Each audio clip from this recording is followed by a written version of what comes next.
Hi, you're watching Velo News TV. I'm Neil Rogers here at the 2008 Tour de France with Garmin Chipotle's Magnus Backstedt. We're at the start of Stage 3 in St. Malo. You're just coming off the bus after a team meeting.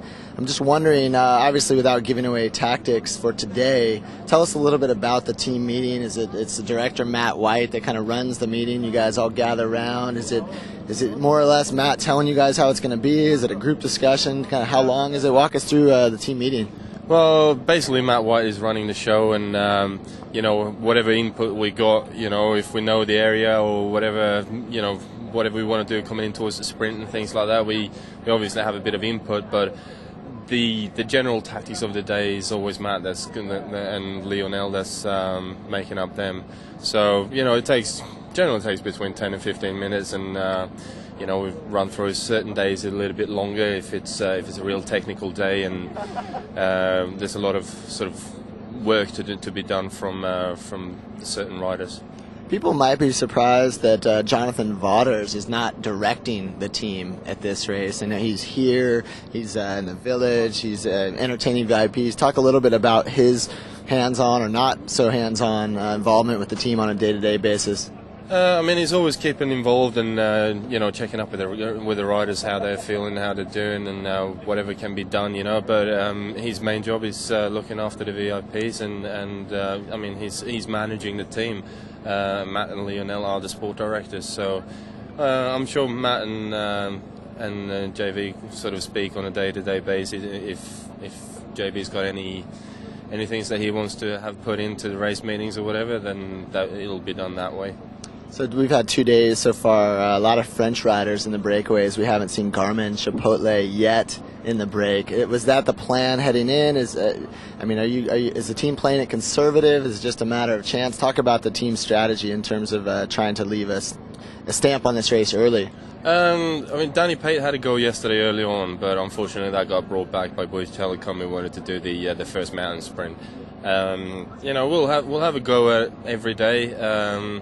Not necessarily these first couple of days, because breakaways are rarely going to the finish, and especially today is a completely flat day. There's very, very little chance that the break's actually going to make it to the finish.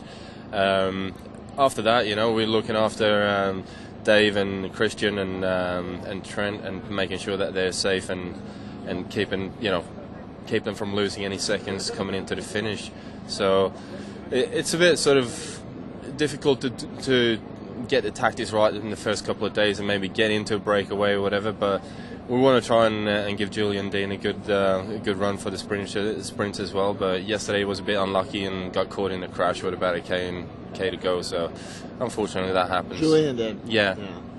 Well, hey, we've got a reader question here for you, and anybody that's watching, if you want to ask Maggie a question, that's VeloNewsTV at competitorgroup.com. This is an interesting question. It comes from Dan Milstead, and he says, Magnus, being on a professional team, I'm sure you can pick any gearing combinations you like. Do you have a go-to gearing you prefer?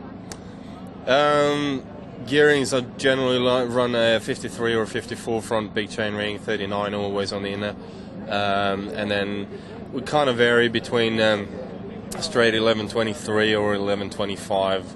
Certain mountain days are, go up a bit bigger, up to like 27, but my preferred is the 53 1123.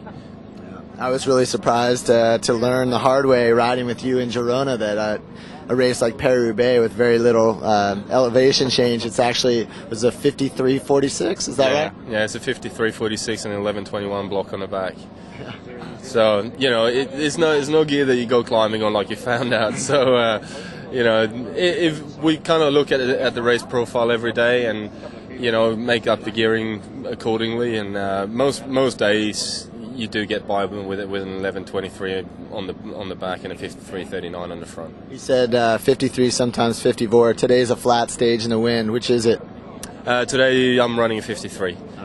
Saving the legs a little bit for a little bit later on, and by the time we start getting towards mid-second week and coming into the third week, then if there are any real fast finishes, then definitely the 54 will be on the front, because you kind of tend to lose a little bit of leg speed as the race goes on, and you just want to make up for it so that you've got enough gearing to push.